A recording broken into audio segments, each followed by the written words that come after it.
Hello and welcome to episode 102 of the DaebakCast. Me and Andrew were practicing that hand motion right before we started. We worked really hard on that. This is a weekly podcast where the three of us come together each week to talk about K-pop and whatever's current in the industry. This week we're just doing our favorite songs of the month, so you can look forward to that. And yeah, I guess that's all I really have for an intro. So as always, I'm joined by Nate. MICKEYMOUSE.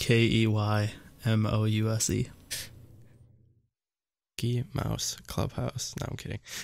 Imagine if there was a K-pop or a Korean version of like the Mickey Mouse Club, because you know how like all these like I think they do have that in Korea. There was, or like I remember there was SM some Rookies was on. Yeah, there was similar. SM Rookies was on some Mickey Mouse related show thing. seriously? That was the thing. Okay, Yeah. okay, Yeah. that's interesting. That'd be That's like- interesting. Yeah, because like NCT and Red Velvet were on it before they debuted. Yeah, because Yeah. for those that were like they weren't born when Mickey Mouse or the Mickey Mouse Club was a thing. Like it basically like literally every famous like artist of like the 90s and 2000s was on that. Like I think Britney Spears was on it. Like a bunch of like famous like actors and musicians and actresses were on it. Like that's how they all got Oh their start. yeah. They're all children on the show. Yeah, they're like teenagers or whatever when that started. So interesting fact. Yep. All right. And also, as always, I'm joined by Andrew. He usually has three things. Number one, but how was your Christmas, guys? Just anything Pretty good? Yeah, I got a lot of new like clothes. I got this sweatshirt from my mom. I like it a lot because it's really soft on the inside.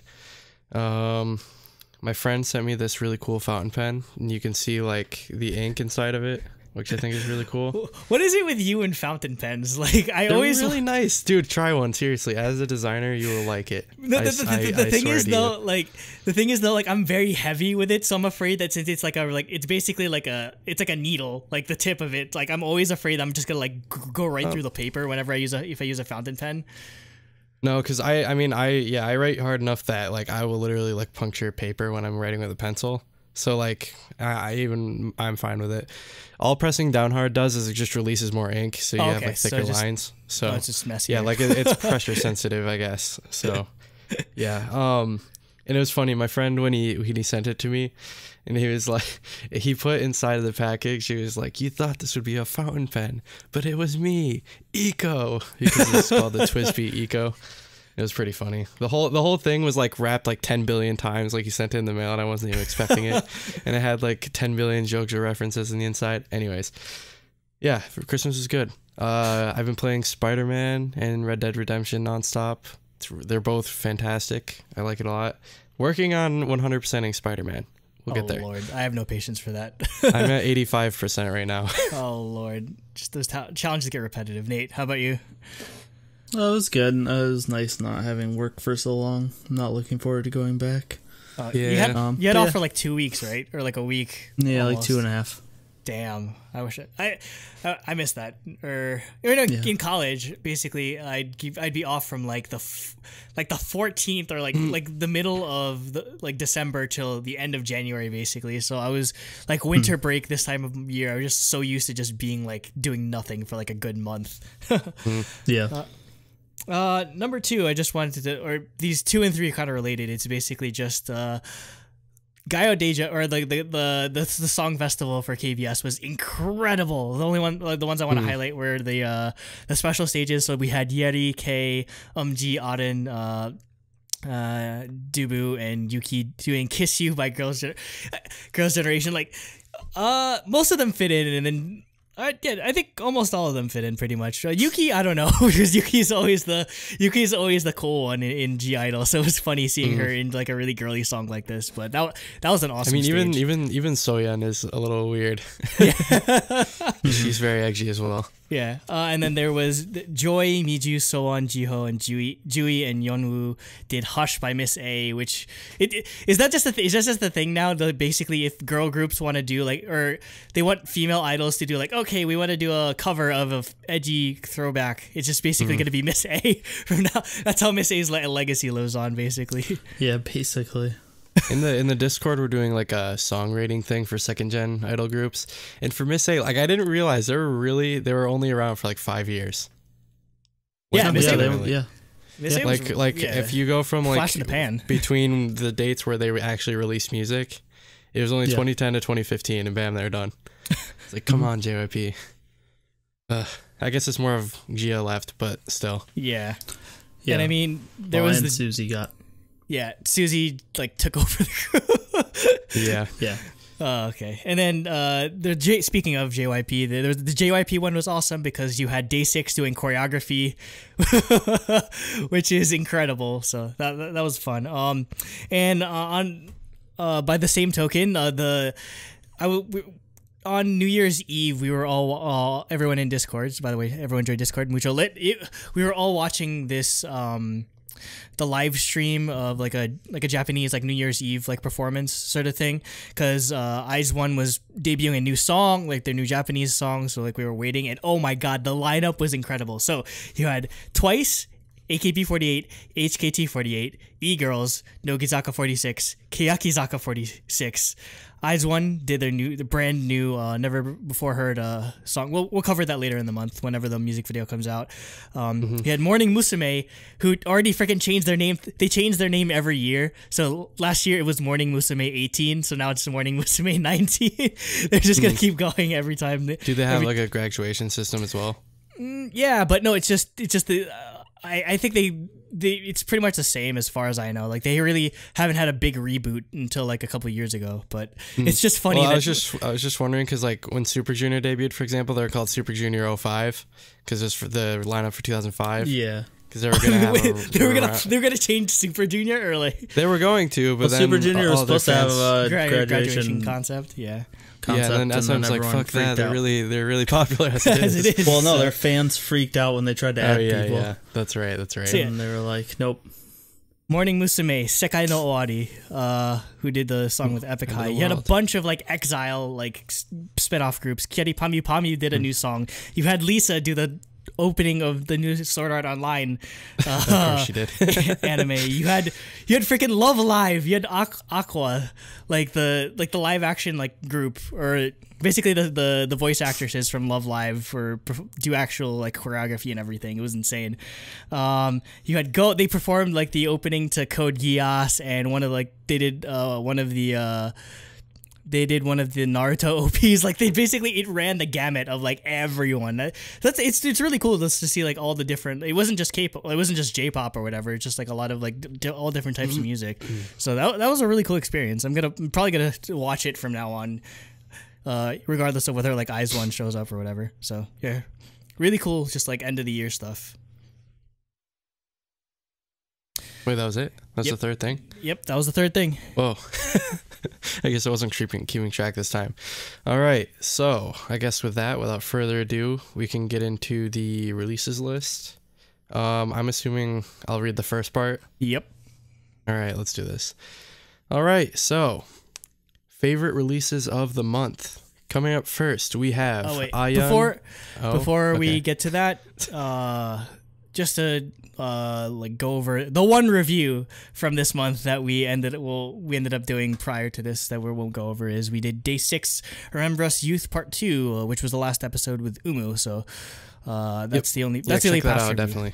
Yeah, that was the only hour and a half review for the mini album. Yeah.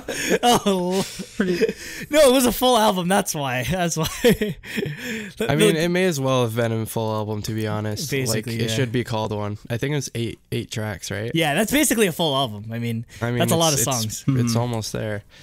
Yeah. 7 songs. So like it's like blurring the lines there. All right, anyways, now we can get into the actual releases. First we have A-yeon from Bebop with Roland V Drums TD 50K VX, which I'm assuming are the drums she's using. Yeah, I didn't even put it in the slideshow. I was like, that doesn't need to be typed out. So yeah, that was I'm assuming it's like kind of a CF because she's known for doing like drum covers and stuff.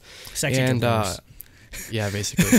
And the actual song's called Let Me Go, and it was a really, really cool drum. I call it a drum cover in my notes, but it's a really, really cool drum song. And I really, really like the guitar in the background as well. I don't know who's playing it, but yeah, it was fun. Yeah. Have you actually heard of like the original group that she was from? Because Bebop. Bebop, no. I've heard of Cowboy Bebop. Yeah, I always think of Cowboy Bebop.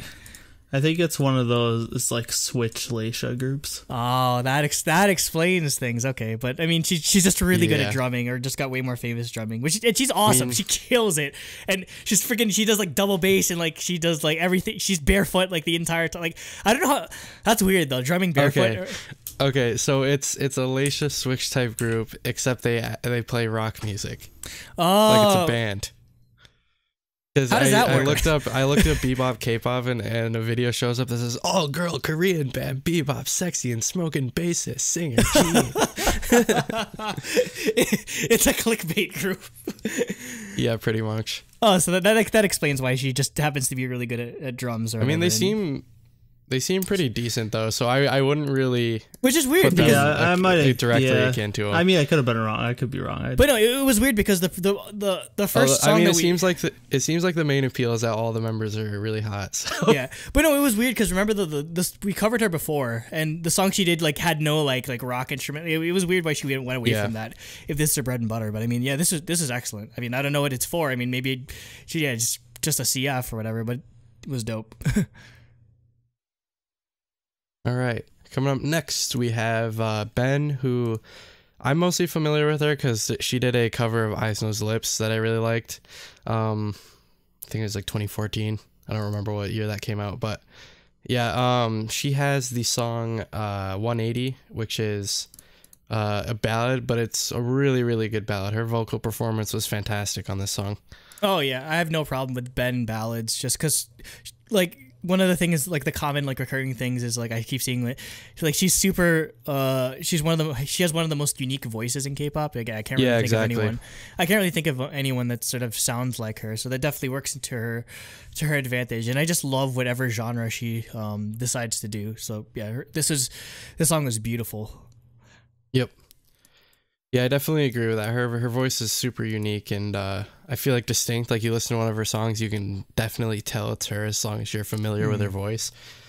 And she's super popular too. She has this video has 2.4 million. So for real? That's all Koreans. That's all Koreans. No one outside of Korea watches this shit. You can tell if it's all Koreans if you just look at the comments, see what language it's in. If it's mostly international fans, comments it'll all be in English. Yeah, that's the thing. Like most international fans aren't gonna really mess with this. It's just mostly Koreans that are into this kind of thing. Yeah. All right. Up next we have Very Good with This Winter, which is, I assume, a Christmas single. Yeah. Oh yeah, this is like them going back to their roots and doing more like poppy stuff. Yeah. But yeah, it's a pretty good like synth pop Christmas song. I enjoyed it. I'm just mad that they hid this instrument, or I don't know, just we were so like iffy on, or we were just so meh on Very Good when we reviewed the album. Like, I don't know, just like I felt they could have done better. But I enjoyed this a lot. I'm just like, why are they like hiding this as like some like throwaway like Christmas track that they're just releasing at the end of the year with like a really like improvised, like it's like literally just like a clip show MV. It's not an actual MV. They should have changed the lyrics to be something that's not Christmas and then released as a real single. Yeah, I mean, if it wasn't, if it didn't have any like Christmas like theming, you wouldn't really be able to tell. It just sounds like a really like happy girl group song, basically. And one way in which they blew it, they put Bibbidi Boppidi Boo in this music video. Yeah. Boo! No iMovie music videos allowed. No, the thing that blew my mind is that the clips from Bibbidi Boppidi Boo looked really high resolution and in focus. I'm just like, what happened? What happened to the actual music video that literally everything was out of focus? And done in iMovie. Again, they didn't do anything post-processing on it. They just threw it in iMovie. It's God. Oh boy. Like I feel like their manager made that. But this is like even though this is just like a basic like a compilation MV, it's way better than the Bibbidi Bobbidi Boo MV. Light years better. Yeah, definitely. I keep closing the freaking playlist that we used to keep track of this because I'm used to clicking on it from the spreadsheet. Anyways, coming up next we have BoA with her Japanese single Amour. and I really, really like this. I feel like at this point, like BoA can just do no wrong for me. Like every time she comes out with anything, it's reliably good, and she's, you know, I guess that's kind of, I guess, what you can rely on SM for typically, is that they release music that's reliably good, at least good, maybe not always great, but like reliably good. Yeah. And yeah, super interesting. She's doing a like more of a Latin vibe song, which she hasn't really done much of before. I guess it's kind of climbing on the trend, but I think it's interesting just because BoA's never really done that kind of thing before, so it doesn't feel samey. Yeah. Yeah. Also, that McLaren in the beginning. Oh yeah. Yeah, I agree pretty much exactly what you said. Like, this is just like classic BoA. Like, she just doesn't put out bad music. Nope. Yeah, I loved it. I just wanted to point out the novelty that is a Korean artist doing a Japanese song with a Spanish title. Like, it really is like world spanning. It might just be, what is it, like a thing with like older SM like artists? Because I mean, like, you have Suju doing like Lo Siento or whatever. Is it like is anyone over the age of 30 just like, they're like, I want to do tropical house if you're working at SM? Well, I think it's more of the fact that I feel like K-pop idols, popularity wise, they have a lot more longevity in Latin America. Yeah. So like Super Junior is still huge in Latin America. Like, they've always been huge there, and they still are.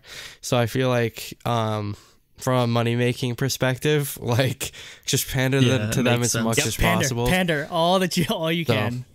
But yeah, basically, like, again, only BoA can make you.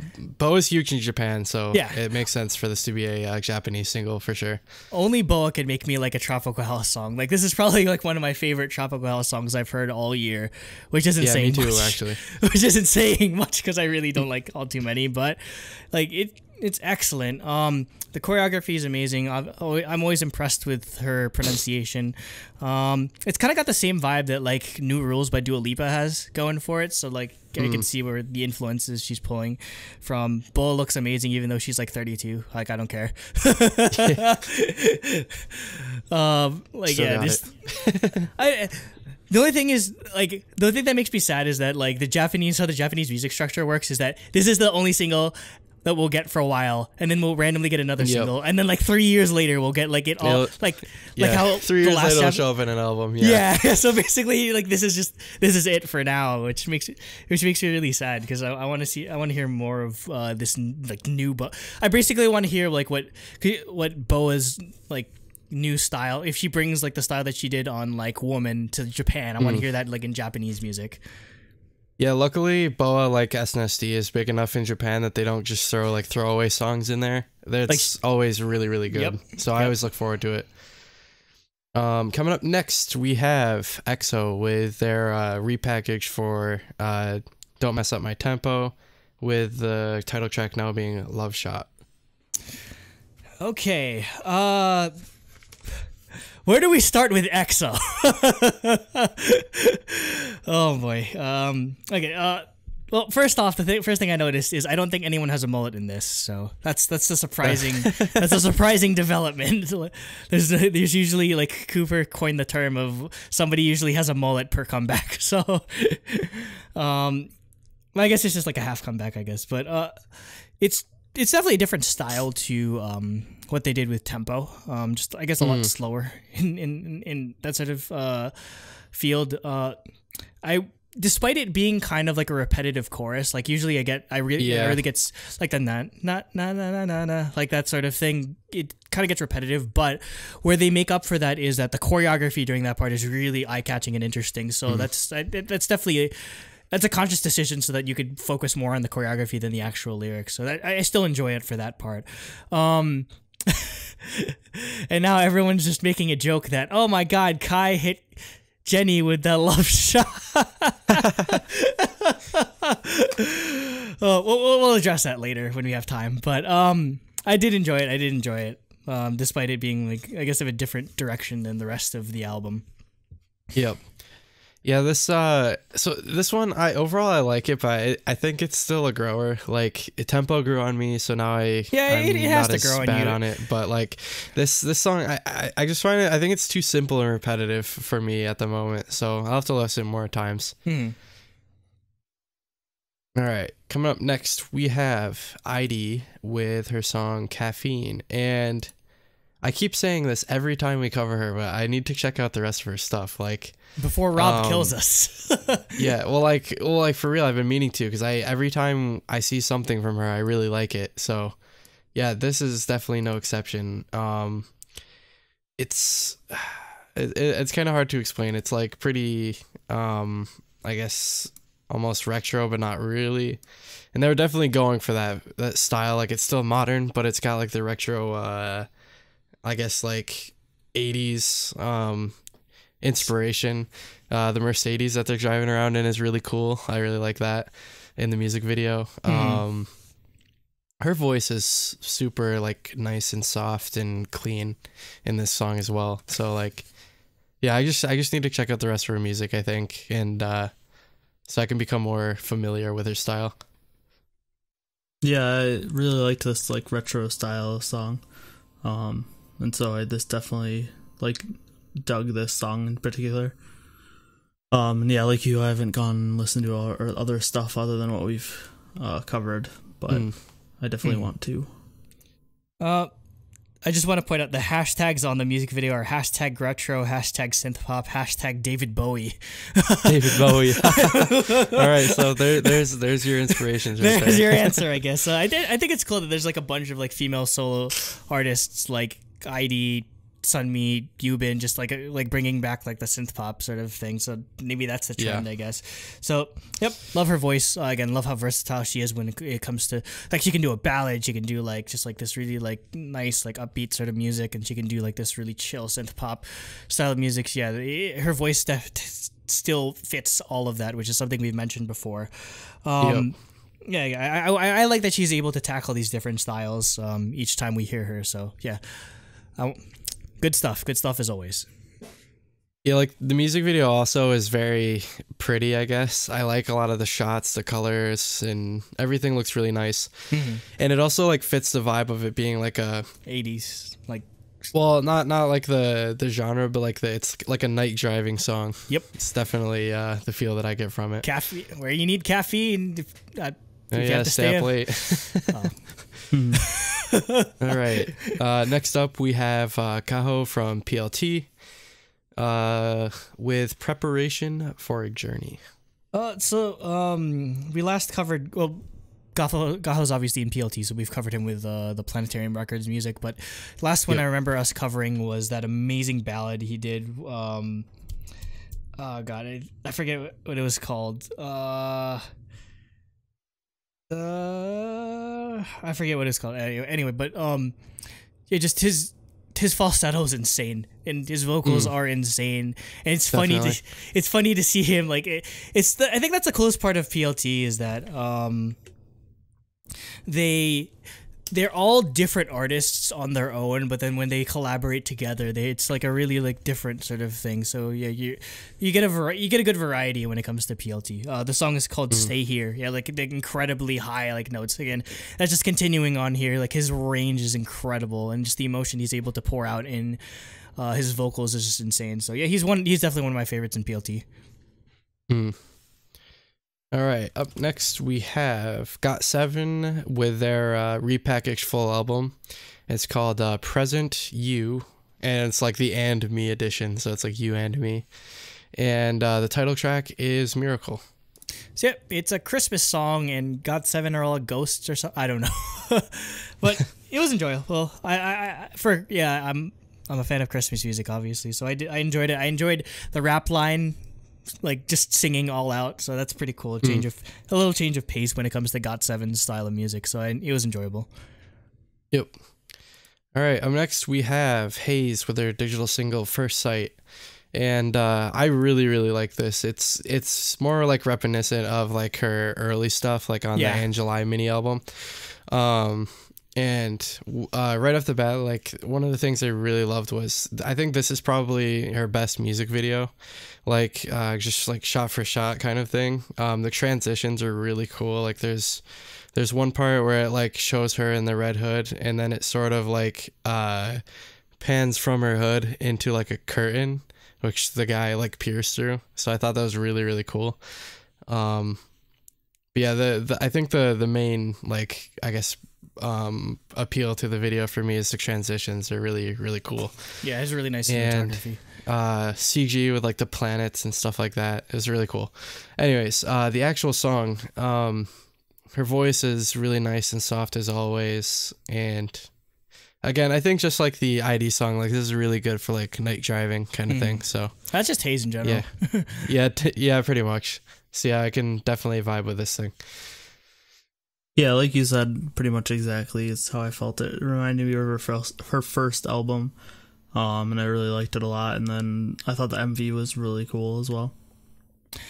I wouldn't put the MV over like Jenga or Myeonhae necessarily, but yeah, it's incredible cinematography, as I mentioned. Again, like the appeal to this is, I think, like the piano, like the piano instrumental in this is just incredible. And again, you don't really need too much intricacy in terms of instrumentals when it comes to Heize, just because like there's such a richness to her voice that you don't really end up focusing on it just because you're focusing on the timbre of her voice. But I think the lo-fi piano definitely lends to her style, anyways. So. Yeah, that screams Heize. And just I wanted to mention that there's a quote from frickin' Olaf from Frozen in the YouTube description, because for those that don't know, like she's obsessed with Olaf. Like that's her thing. Like, you know, like some idols are obsessed with like Pokemon or like, I don't know, just like bears or like specific animals. Like Heize is obsessed with Olaf for whatever reason. I don't know why. It's so weird. That's funny. It's Heize. All right.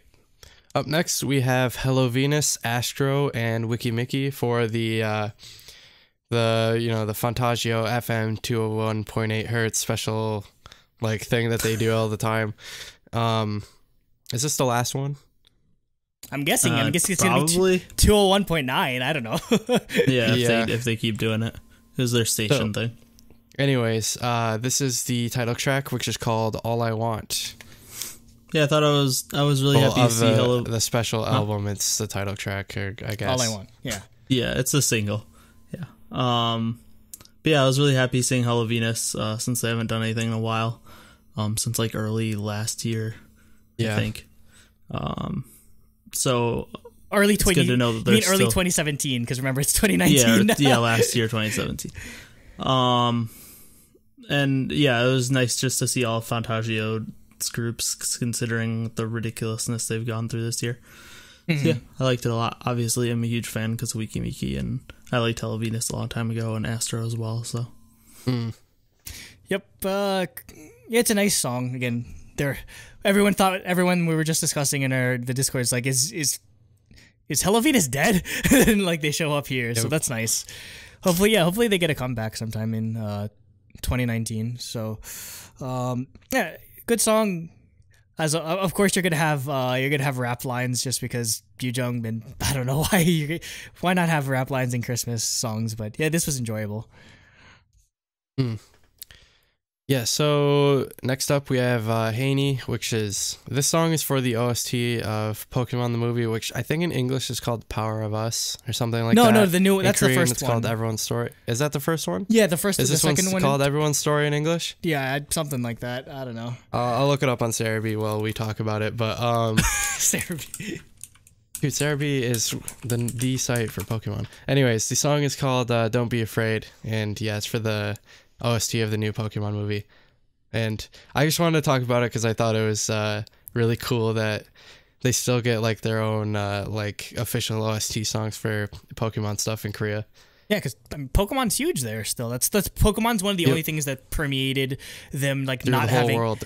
Or no, because like there's a stretch when like not like consoles between them and Japan. Yeah, no, consoles weren't coming to Korea for a while. Oh, was it Yeah. called? It's called The Power of Us. Oh, because the first one is I Choose You. Yeah, The Power of Us is the second one. See, this one takes place in like Johto, I think. I don't know, from what I see from all the Pokemon are like Johto, I think. So I don't know, but my friend said that the girl in this is his new waifu.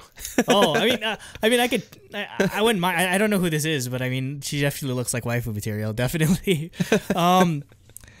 That being said, Haney's a perfect choice for a Pokemon OST, just because again she has like a childlike voice, so it fits perfectly with the laid back nature of Pokemon. But I was supposed to see this movie in theaters, but I accidentally forgot.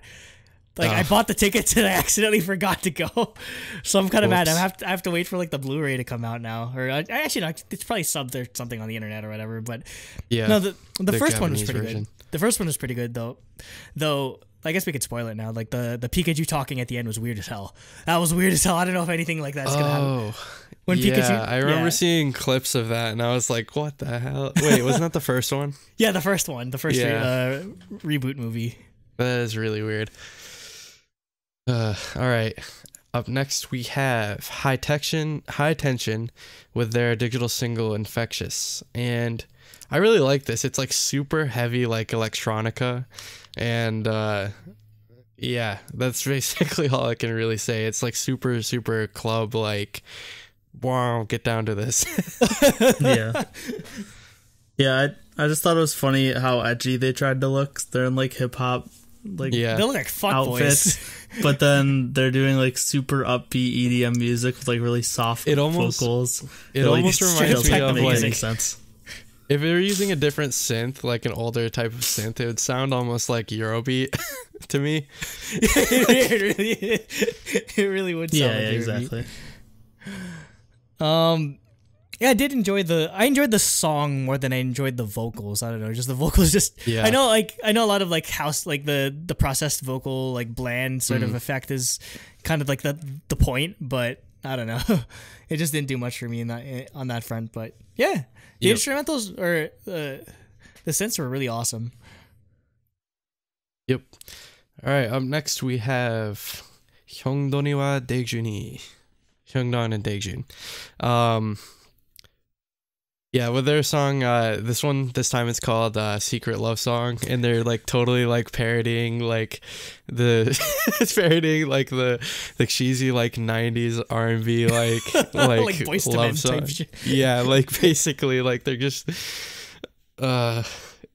everything they do is hilarious. Yeah, this is my Yeah. favorite song from them right now. Yeah, Also, I thought like, it was in- great. I'm watching the MV and I didn't notice this before, but like Hyungdon, he like rips open his shirt and it's censored. No, yeah, it's censored. Yeah, that's so good. Yeah, I thought it was hilarious that they did something different, because they usually just do like joke rap songs and like Yeah. comedy rap songs. So like them doing a parody like sexy sensual song is amazing. Like, all I have to say about this is basically the like Korean equivalent to "Dick in a Box" by The Lonely Island. If you really Pretty think much. about it, it really is. It's so funny. Oh, I don't know who the girl is though, but she must be famous or Me something. neither. Yeah, she must be Probably some, like a model or something. like random actress. Maybe somebody that they invited on Idol Room or something. But yeah, this song was amazing. Yep. All right. Up next, we have IZ4648, which is a collaboration between IZ*ONE, Nogizaka 46, Kayakizaka 46, and AKB48, The song which is, obviously Andrew wanted to talk about. of course. The song is called Hitsuzense. So yeah, it's a collab of basically every group that Aki P produces. Roster for anyone that's interested. AKB48 is Oguri Yui, Kashiwagi Yuki, Sashihara Rino, who recently announced her graduation. So yeah, that's huge. She's like one of the OGs. Okada Nana, Yokohama Yui, Suda Akari. Nogi 46 was Umezawa Minami, Saito Asaka, Nishino Nanase, Shirashi Mae, Hori Minoa, and Yamashita Mizuki. Kiyaki 46 had Koike Minami, Sugai Yuka, Watanabe Risa, Nagahama Neru, Kobayashi Yui, and Habu Mizuho. And then from IZ*ONE, they didn't have everyone, so it's just Eunbi, Tomi, Wonyoung, Sakura, Yuri, and Nako. So yeah, basically they did this special. Akipi produced this special song for the FNS like festival sort of thing. I don't know if it's ever gonna get released or whatever. Or it might just be like a special song that he just wrote for the event. But I think it's cool that they got to collaborate. And the most important part is Wonyoung and Sakura are the centers of the song, which is a huge deal, having the members of IZ*ONE as the centers of a song in Japan, like with like all those like really like famous people. They're the fancy new thing. Yeah, that's just, they're not fucking around when it comes to promoting IZ*ONE in Japan. So, they did pretty good. The Koreans did pretty good for the most part, but there's some parts where it's like they're just like really fast, and you can tell that like Wonyoung's like I can't sing that fast. Like they're obviously lip syncing it, but you can tell that she like they only had like I don't know, like a couple days to practice like the choreography and do the vocals and everything. So it's still a good start, definitely. But Akipi has no mercy when it comes to the Koreans trying to pick up Japanese. All right. Up next, we have Jessica with her digital single for Christmas, One More Christmas. And actually, I thought this turned out pretty well. Like, I was expecting it to be more generic than it was. I thought it turned out pretty decently.